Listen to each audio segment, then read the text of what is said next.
Good morning, everyone. Welcome back to the second session of design analysis of an algorithm subject, right? So just recall what we have done in the previous session. Can anyone tell me quickly? Summarize what we have done in the previous session.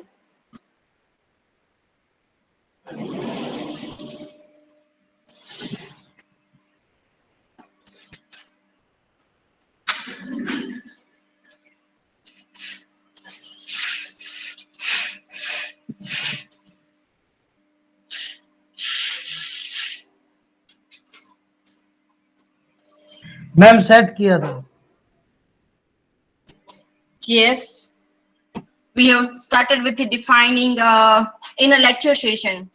In a lecture session, we have started with the definition of algorithm, properties of an algorithm. So can anyone list out what are the properties we have studied?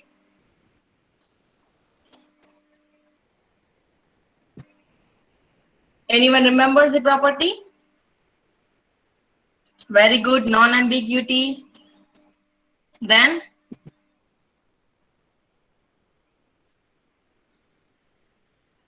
speed, finiteness. Yes. Range of input. Very good.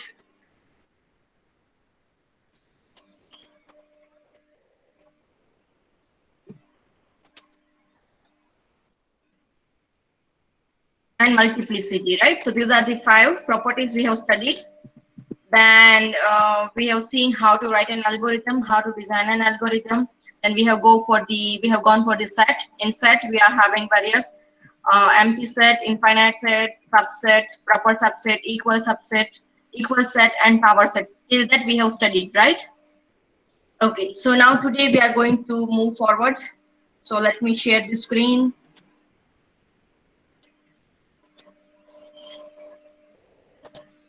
Okay.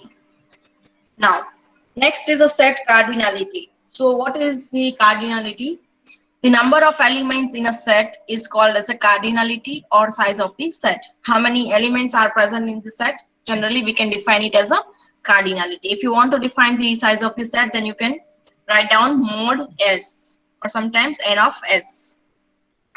Two sets have a same cardinality if their elements can be put into one-to-one correspondence, right? Like this.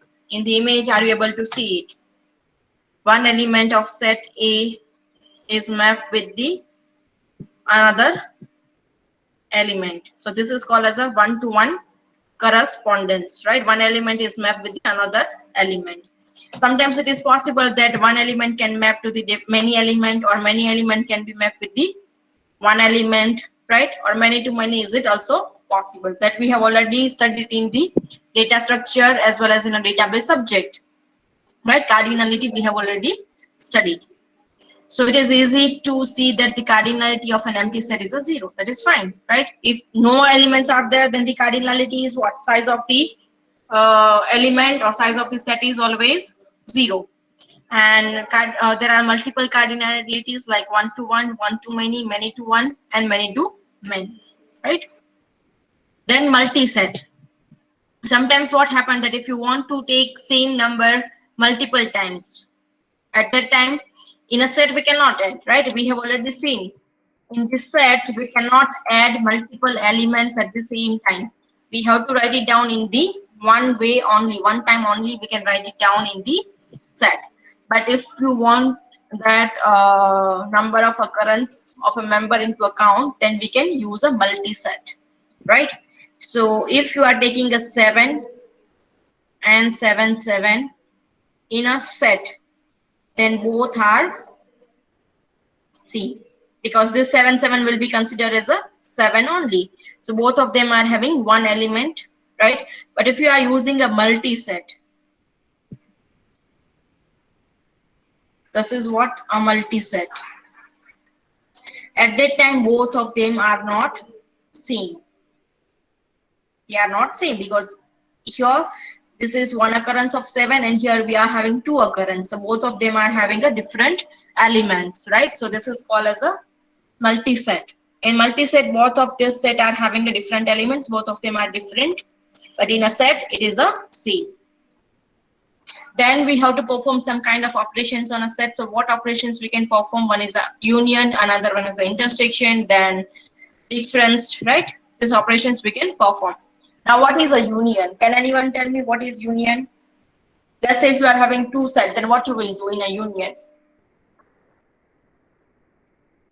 Can anyone tell me?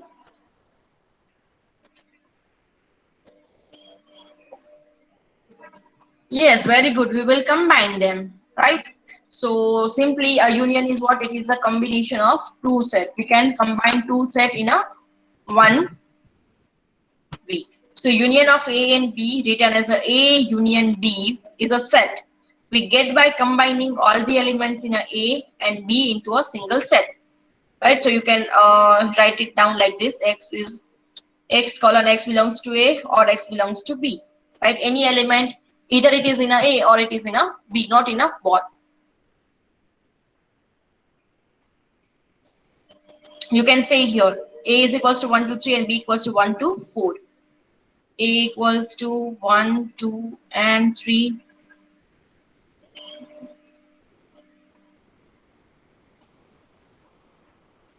Now, if you want to combine this A union B, then what you will do? You 1 and 2, either you can take from A or from B, not from the both. Right? Same element we can take either from 1 or 2. Set number 1 or set number 2. We cannot repeat for the multiple time. Right? So this is called as a union.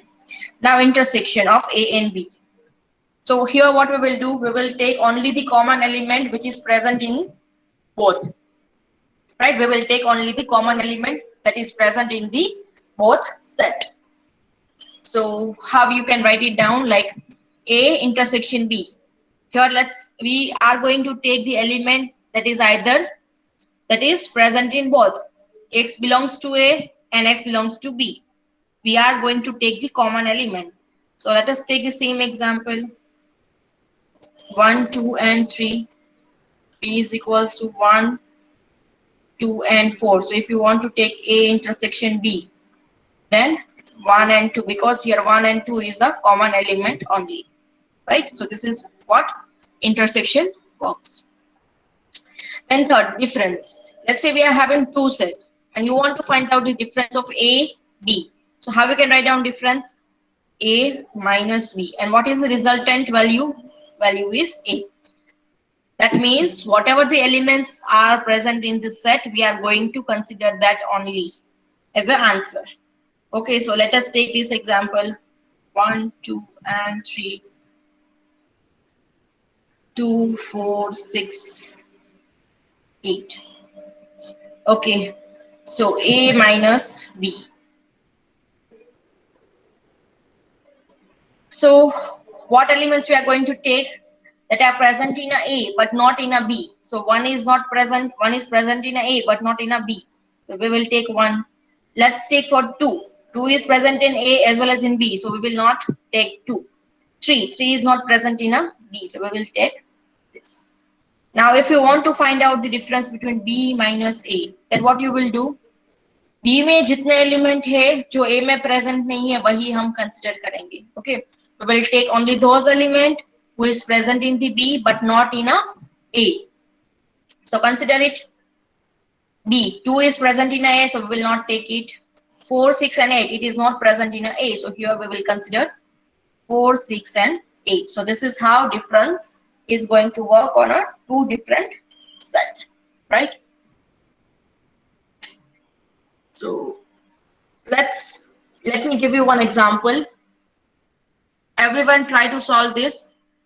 Here set A is there, set B is there. You have to find out the power set of A and B, union of set, intersection, and difference. Okay, so all these things you have to find out. Quickly do it. I'll give you 5 to 10 minute time to solve it, and once you've done it, you have to tell me what output you are getting, what answers you are getting, right? Everyone quickly do it.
Let me ask you the question.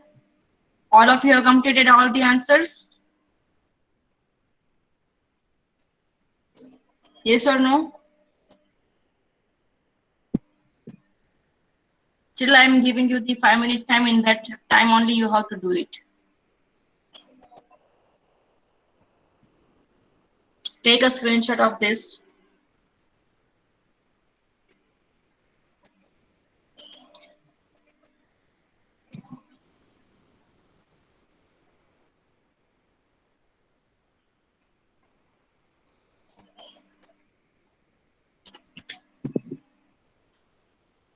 Okay, so let us solve this. Now, power set, you already know how to find it, right? For A, I will do.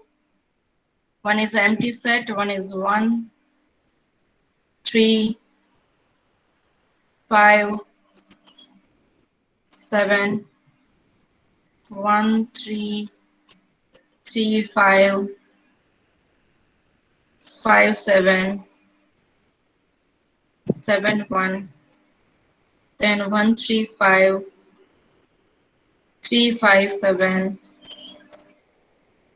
and 5, 7, 1, then 1, 3, 5, 7.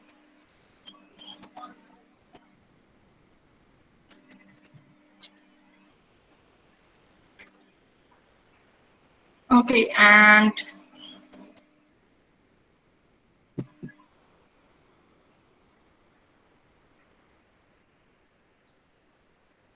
so here we can also add like 1, 5, 7, 1, 3, 7, like this. Okay, so here I will add it. 1, 3, 7, 1, 3, and 5 is already there. So 3, 5, 7 is already there.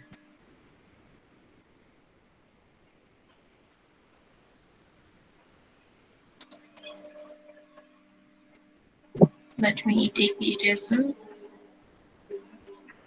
So here you will get total 16 values, right? 2 raised to 4 equals to 16 values.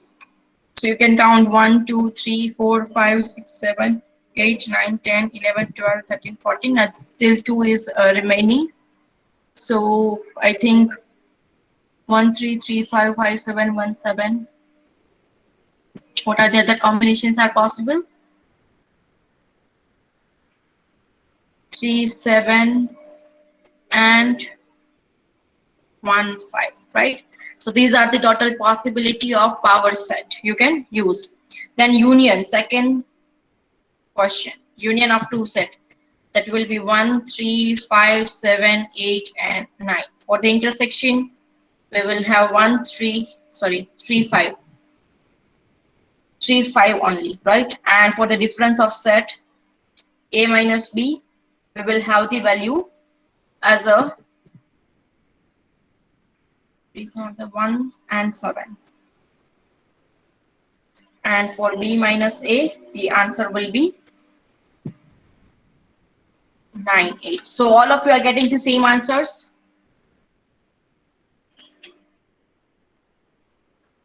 Okay, good. So let us move ahead. And if you have not done it, then take a screenshot and try to solve it at home.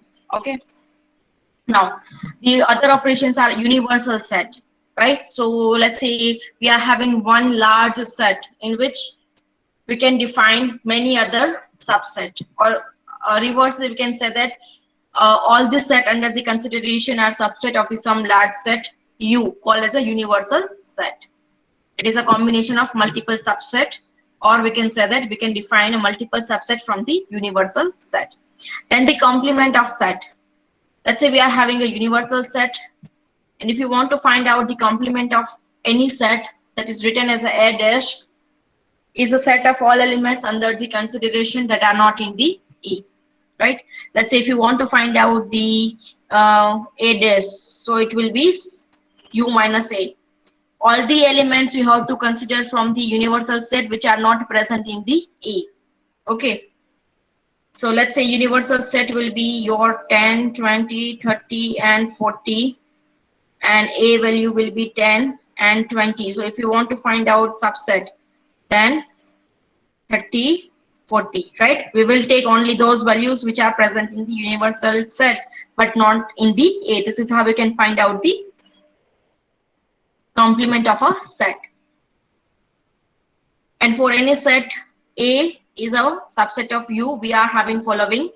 Double complement value will be the same as A. Intersection of A and complement of a value will be fine, because you can see A and ADS. If you want to take intersection, there is no common thing, so it will be 5. If you want to take a union of this A and ADS, then it will be 10, 20, 30, 40, which is nothing but the universal set, right? So these are the following properties you have to remember. Then next is Cartesian product or cross product. Now already know how to do the Cartesian product, right? We are having a 2 set and we have to do the cross product of all the element. So it is a all possible ordered pair wherein the first element is a number of a set A and the second element you have to take it from this member of a set B. Like this, you can see here A is equals to 1, 2 and B is equals to X, Y, Z. So if you want to do a cross product A cross B, then you have to take 1 comma X, 1 comma Y, 1 comma Z. Same way 2 comma X, 2 comma Y and 2 comma Z, right? So we are multiplying 1 with X, Y and Z, and then we are multiplying 2 with X, Y and Z, right? So first value from the set A and second member is from the set B. So this is how we can do the cross product.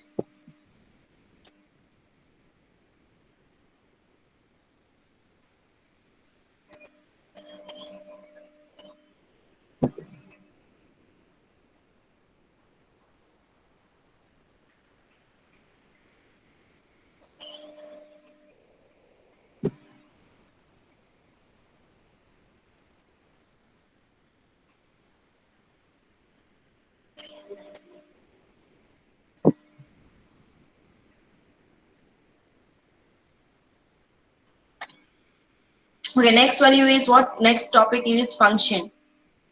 So why we are creating a function? So that we can define a relationship between two set. Okay, so using function we can map one function to the another, or we can map one set to another set, right? Let's say we are having this x equals to x cube. I want to calculate for any number. Let's say I want to calculate for the cube. So there will be two values, two things we want. We are having the number of numbers in one variable, and what I want to do based on this number, I want to find out the cube, that is the cube of numbers x. So what I want to do, there is one other variable, there is one another set in which you can consider this as a set, right? This one is the normal numbers and this one is the cube number, right? And if you want to map these two sets, then you can use a function. So how we can define a function? For f of x, you have to calculate x cube, right? So the function can be denoted as a f. Then we can say that f of x is equals to x cube. And if you are writing any value here, then you can calculate the cube value, right? So this is how we can define the function, and then you can denote the function, and we can map one set to another set with the help of function. Now one thing you have to note is a function is a relation, but every relation is not a function. Okay. So basic terminology we are going to study. Let's say if D is a set, then we can define a function as, let's say D is a set, f of D here. If you find out the value, then x must belongs to D. If D is a set, right, then whatever the value, whatever the functions you are going to apply, whatever the results we are getting, that must be in the set D. And if you want to map some element to some another element, then you can define it as a f colon D is a domain, to relation R is a relation. Okay. So here x to x cube, domain is x and relation is what you are finding out the cube. Okay. So what is domain? It is a collection of first values in the ordered pair. Okay, if you are having a set of input values, so let's say here we are having 1 comma cube is 1, 2 comma 8, 3 comma 27. So the first, this is the ordered pair, right? So this first value is a domain, second value is a relation. First value is a domain, second value is a relation. Relation is what? X cube. And this one is the relation. And relation or range is what? It is a collection of second values in the order pair. That must be the output value, set of output values, right? So let's say we are having a set D equals to domain equals to 1, 2, 3, 4, and you want to find out the cube. So function will be f of x equals to x cube. So what will be the range here, or relation you can find out is, you have to find out f of 1, f of 2, f of 3 and f of 4. You will find out the relation. So what value will be here? 1, 8, 27 and 64, right? This is the range. If you want to write it down in the Cartesian product or D to R, then you can write it down like 1, 1, 2, 8, 3, 27 and 4, 64.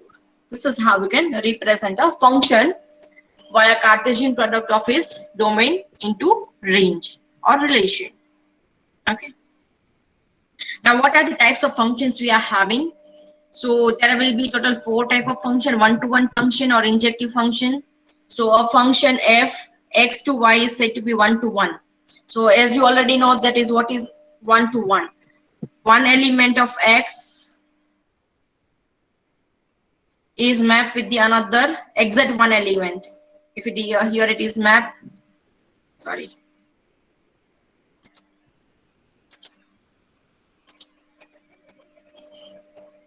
Okay.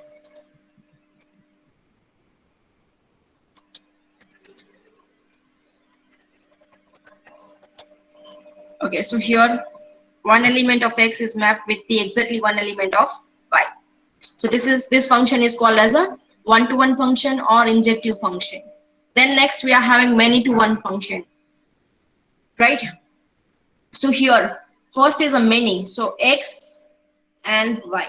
So multiple elements of x can be mapped with only one element of y. Okay, so here like this, it is x and y.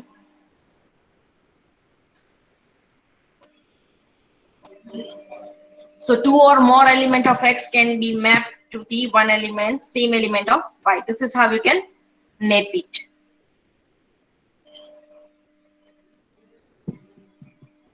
Okay, like this. So this is called as a many-to-one function. As per the name, you can understand here one-to-one. So first is a set x and second one is a set y. So in one-to-one, one element of set x can be mapped only with the one element of y. In many-to-one, two or more element of x can be mapped with the one element of the or same element of the y. So that is called as a many-to-one function.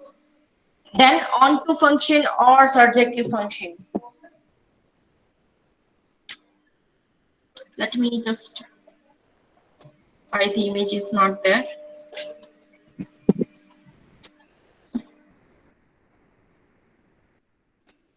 Okay. In this you can find out the images. Okay, here we are having. Now on the onto function or surjective function. Let's say a function f of x to y is a surjective if for each y belongs to y there exists at least one x belongs to x such that f of x is equals to y. And in other words, it is a surjective if its range is same as the image, right? So here you can see that all the y elements are having at least one element from the x, right? You can see here If multiple is there, then it's fine, but it should have minimum one element from the X, right? So this is called as a surjective function. And then last one is a one-to-one or onto function, or you can consider it as a bijective function. So a function f of x to y is a bijective if it is a both injective and surjective. Sometimes what possible that it is connected with one-to-one, or sometimes multiple elements of x can be connected with the multiple elements of y. So this is a combination of bijective. This is the combination of injective or surjective function, right? So these are the types of functions which we are not going to use, but here for this study we are doing this. Then we are having the relations. Okay, so what is a relation? It is a subset of Cartesian product, right? It is a ordered pair, like we are having domain and range, or domain and relation, right? So it is a subset of Cartesian product, and all these things you can return in the set of curly braces. So what are the different types of relations we are having? One is an empty relation, second one is a universal relation, third one is identity relation, inverse relation, reflexive relation, symmetric relations, and transitive relation. So let us understand what are the relations we are having, and then after we will see vectors and matrices.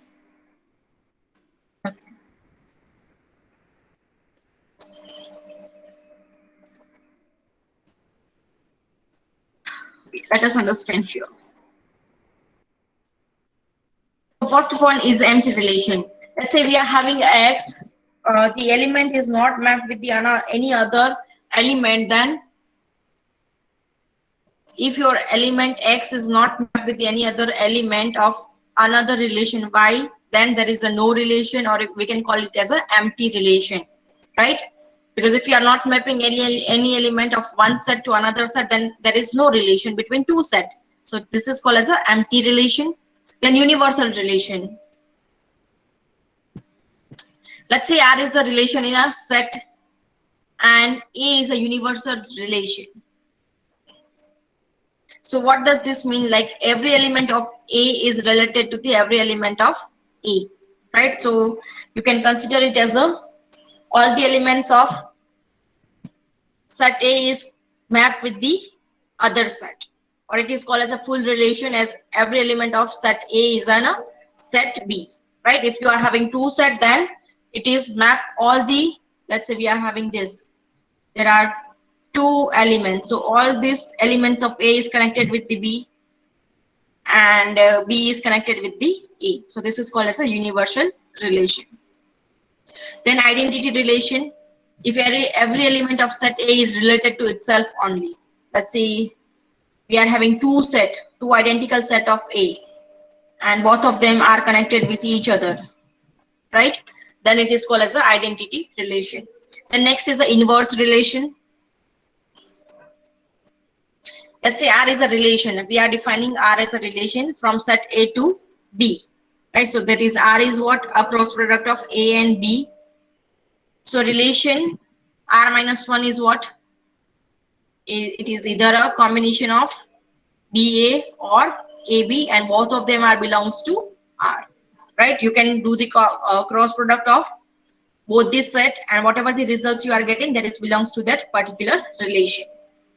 Okay, and here you can see B and A and B both are same. So both you have to include in the inverse relation. Then we are having a reflexive relation. That is similar to the identity relation. Every element of A is mapped to the other element of A. That is called as a reflexive relation, and both of them are same. Identity relation and reflexive relation both are same. And symmetric relation.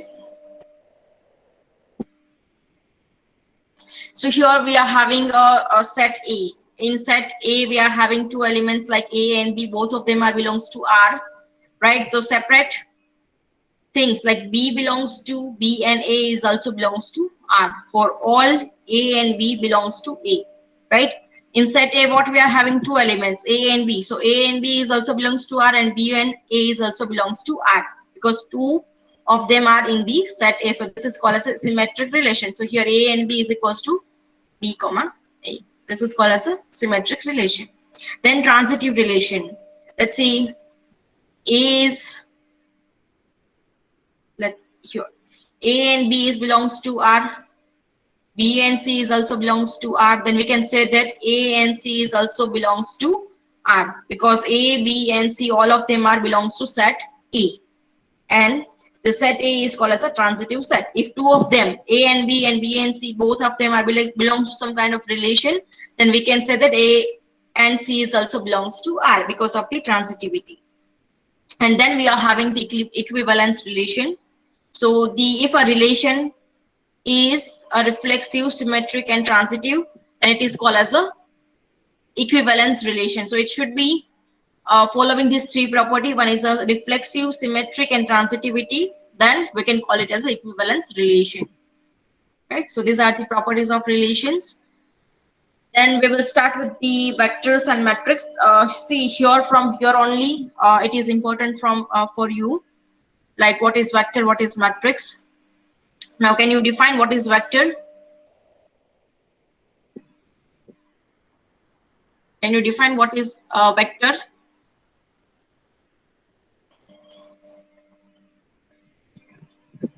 Ma'am, vectors are directions. Okay, it is a direction. In a maths, what do you mean by vector? Direction with magnitude are vectors Mm-hmm. of any physical quantity. Mm-hmm. For Okay, example, good. if we take velocity, then in which direction the object is moving and at what speed it is moving. Velocity is speed with Yes. direction, so it is a vector quantity. Okay, good. It is a vector is having both magnitude and direction, right? So magnitude defines what? The size of the vector.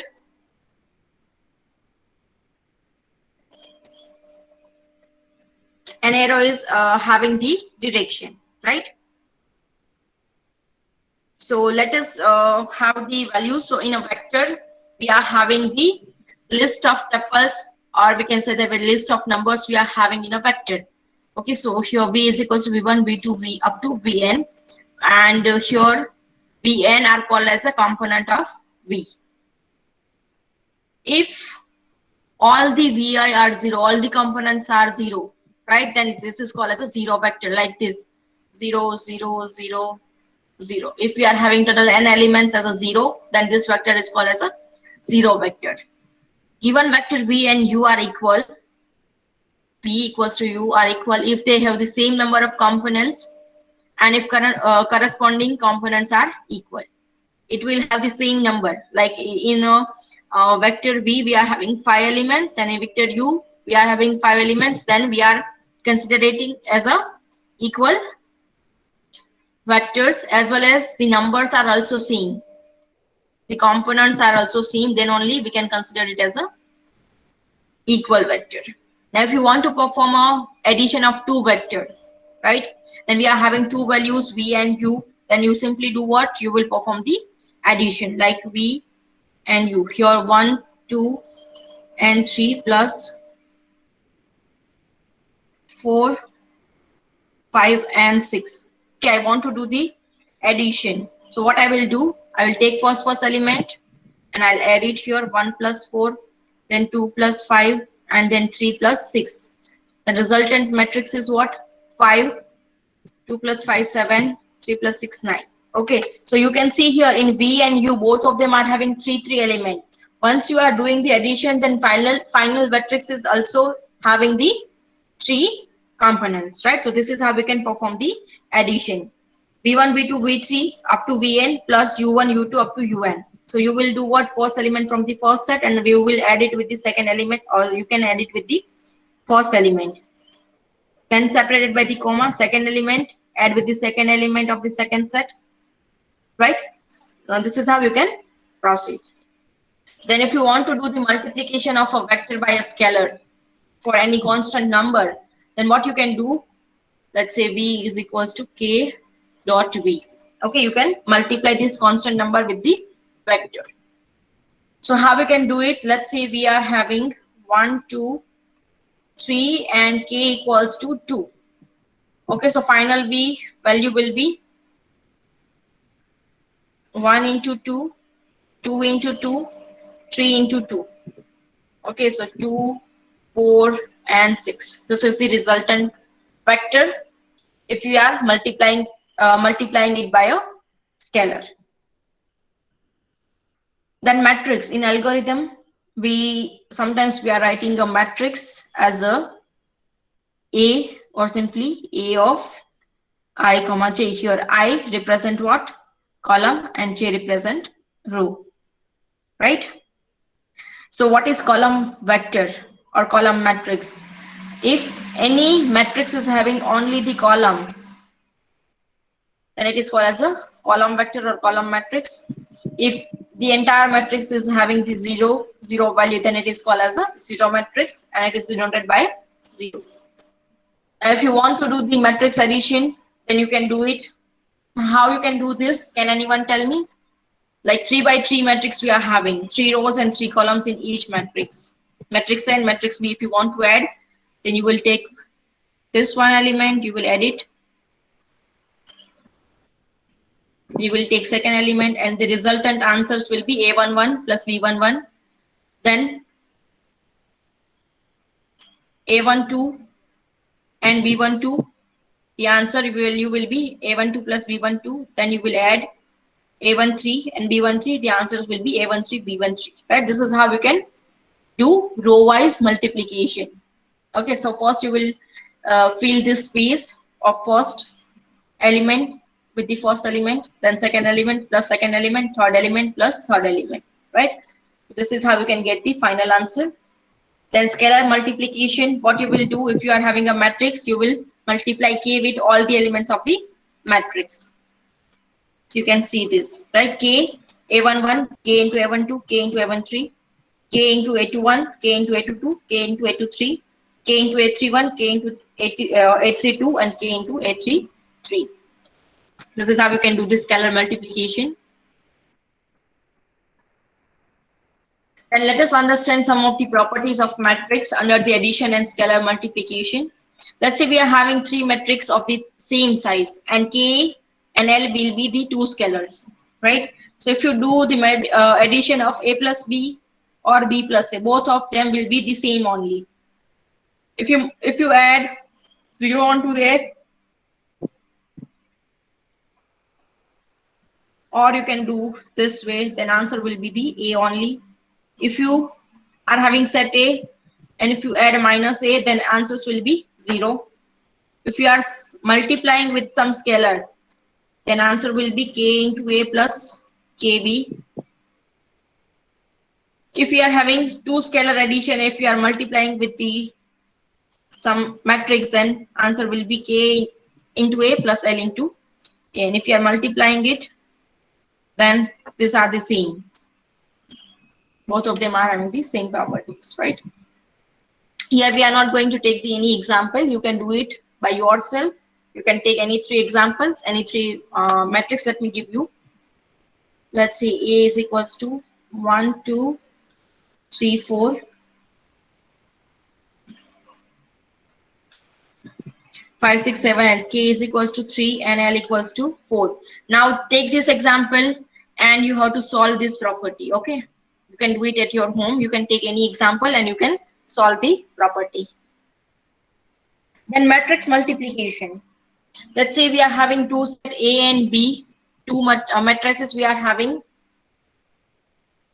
So if you are doing the matrix multiplication, or we can say the number of columns and of A is equals to number of rows in a B.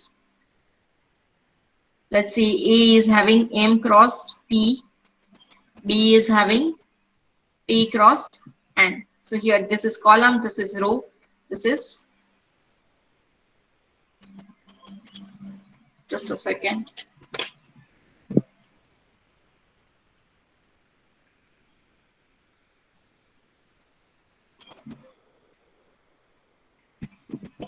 And here this is row. Okay. Yes, ma'am. Yes. Ma'am आप थोड़ा slow जा सकते हैं, मतलब fast हो रहा है थोड़ा. Okay, fine. See, what we have to do is we have to multiply two matrix, right? So let's see, A is having the dimension of M cross P, B is having the dimension of P cross N. Okay, so here M represent what? Number of columns. P represent what? Number of rows. Same way here, column and row. Now if you multiply this A cross B, then what will be the resultant matrix? What will be the size of matrix? Can anyone tell me? M cross N. Okay, M cross N. How? It will be M cross N.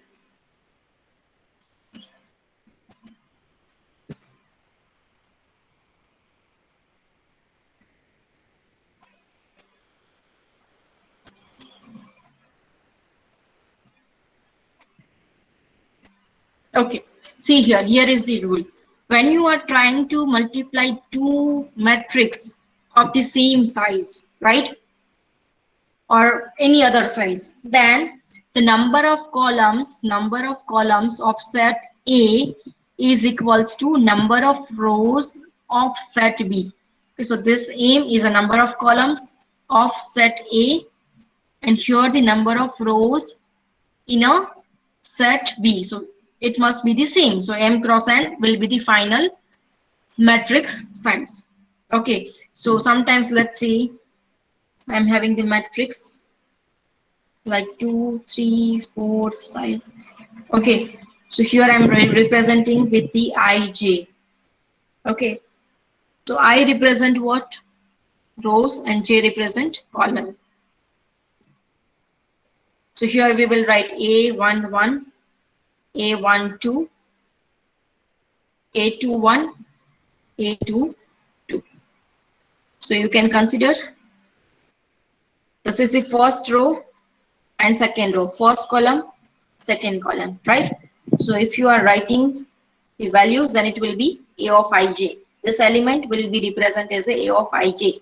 I means first row, j means first column, right? First row, second column. Now here, for the second row, first column, second row, second column. Okay, so ij entry in the matrix will be represent I row of a matrix, and J represent the column of the matrix.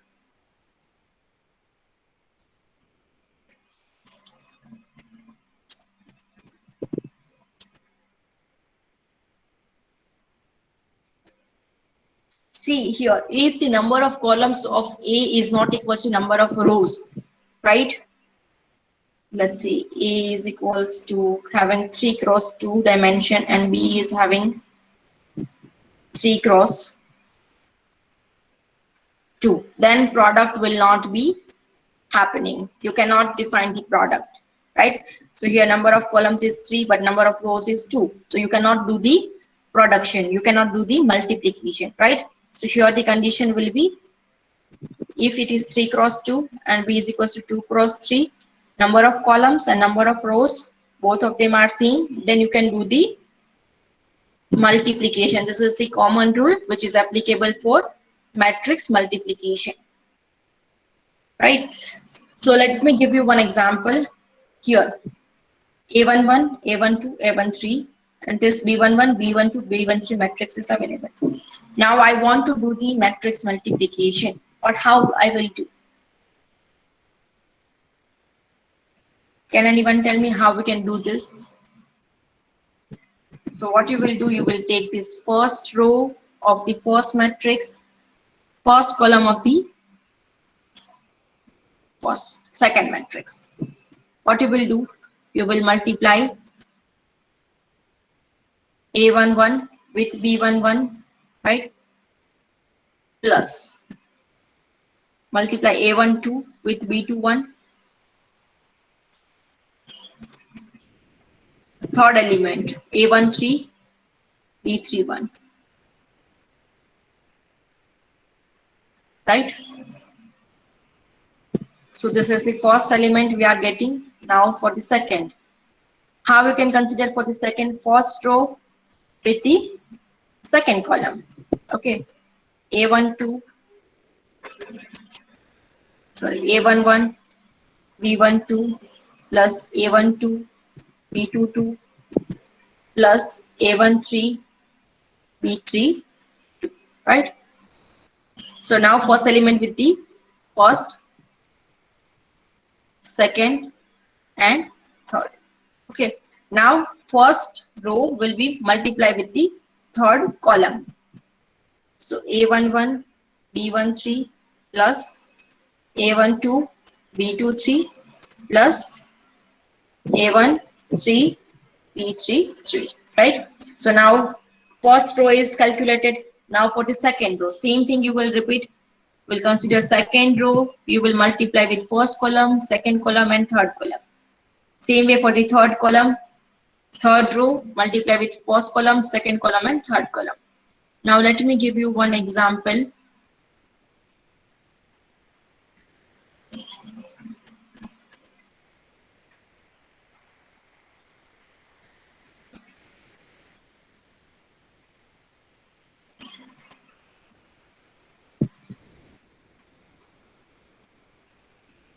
Okay, now first of all, you will find out here 3 cross 3, here 3 cross 3. Number of columns and number of rows are seen, right? Of the second matrix and first matrix. So now you can do the multiplication. Now tell me the answer for this. I'll give you 5-minute time to do this. Or you can take a screenshot of this example, and in the next lecture you can solve and you can come with the answer. Okay? Take a screenshot of this example. In our next lecture you have to solve it.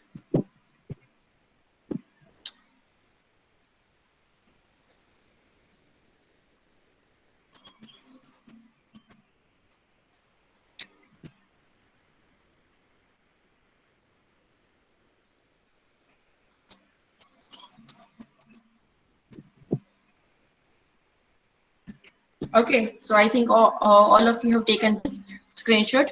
So in today's session, we'll keep it till here. Now, in today's session, what we have done is summarize. So we have started with the matrix. We have started with the set, in which we have seen operation of set, union, difference, intersection, right? And then we have seen some of the properties of the relation.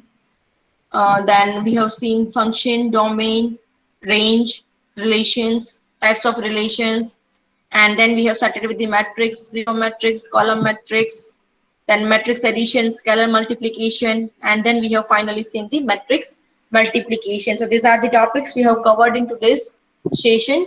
So in the next session, we will try to complete this entire topic, and we will start with the unit number 2. Okay. So thank you, everyone. I hope you enjoyed the session, and if you are having any doubt, any queries, you can ask me.